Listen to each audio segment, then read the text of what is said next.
বিচার বিভাগ, পুলিশ, নির্বাচন কমিশন, কর প্রশাসন এবং ভূমি নিবন্ধের মতো বিস্তৃত ক্ষেত্রে গুরুত্বপূর্ণ সংস্কার করতে জাতিসংঘের উন্নয়ন কর্মসূচির সমর্থন চেয়েছেন অন্তর্বর্তীকালীন সরকারের প্রধান উপদেষ্টা ড. মোহাম্মদ ইউনূস। বুধবার ইউএনডিপির আবাসিক প্রতিনিধি স্টেফান লিলার প্রধান উপদেষ্টার রাষ্ট্রীয় অতিথি ভবন যমুনায় সৌজন্য সাক্ষাৎ করতে গেলে তিনি এসব কথা বলেন।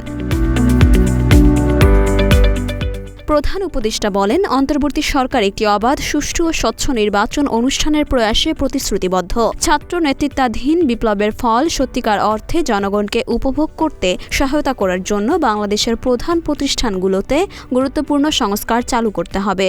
অধ্যাপক ইউনূস বলেন, বাংলাদেশে অবিলম্বে সুদূরপ্রসারী ডিজিটালাইজেশন করতে হবে, যাতে সহজে এক নাগরিক ট্যাক্স এবং ভূমি প্রশাসনে নাগরিক কর দিতে পারে, কোনো ঝামেলা ছাড়াই তাদের জমি ও সম্পত্তি বিক্রয় নিবন্ধন করতে পারে। ছাত্র জনতার বিপ্লবের কথা উল্লেখ করে তিনি বলেন, সবকিছু চ্যালেঞ্জ করার জন্য এটি একটি ভালো উপলক্ষ। এগুলো হলো সুযোগ। আমাদের খুঁজে বের করতে হবে কিভাবে সিস্টেমগুলোকে পুনর্গঠন করা যায়। মরিয়ম মিম, ঢাকা পোস্ট।